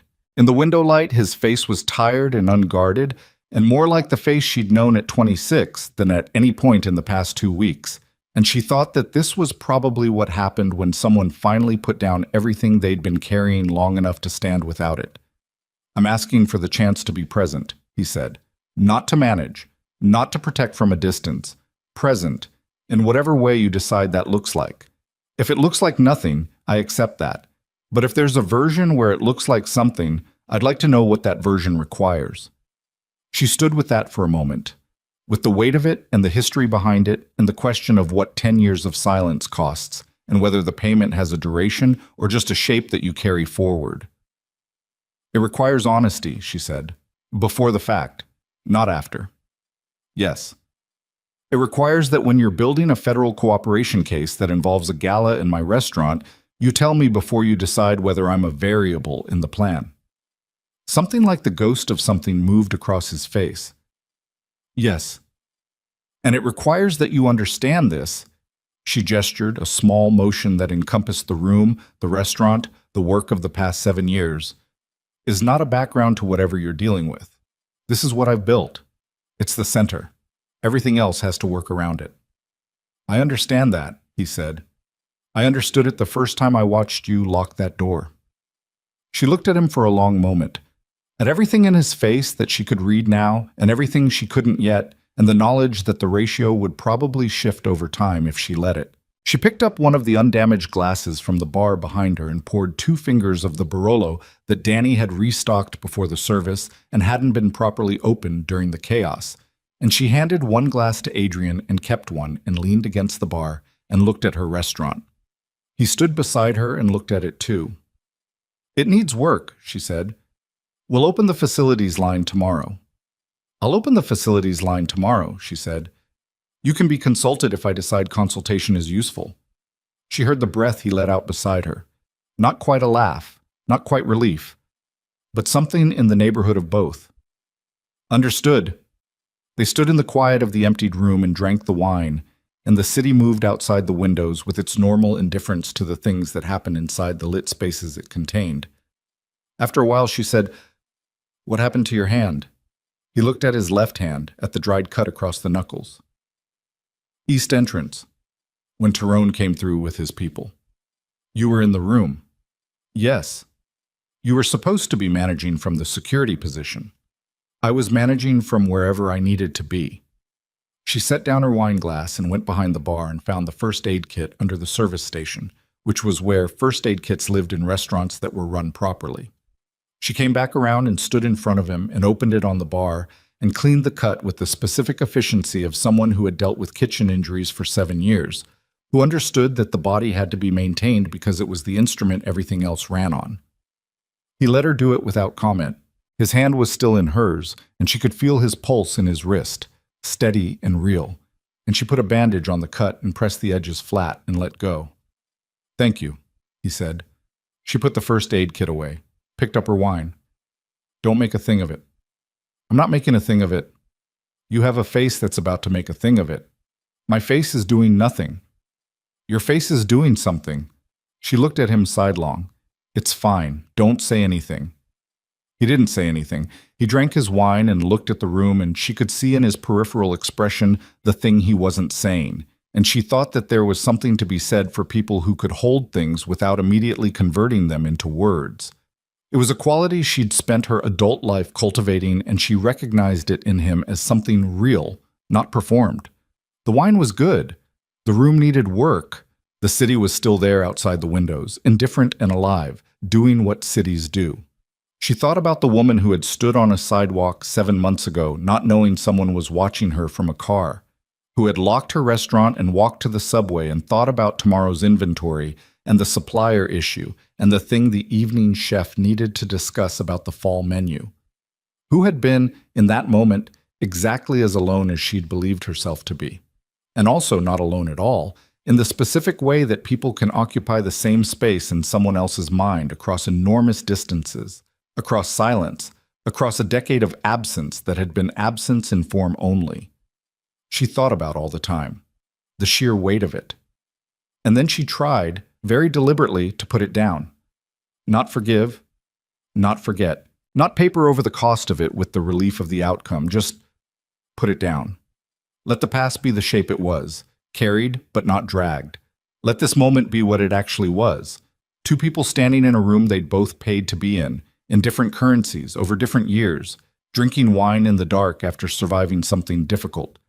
That was enough to work with. That was actually more than most people got.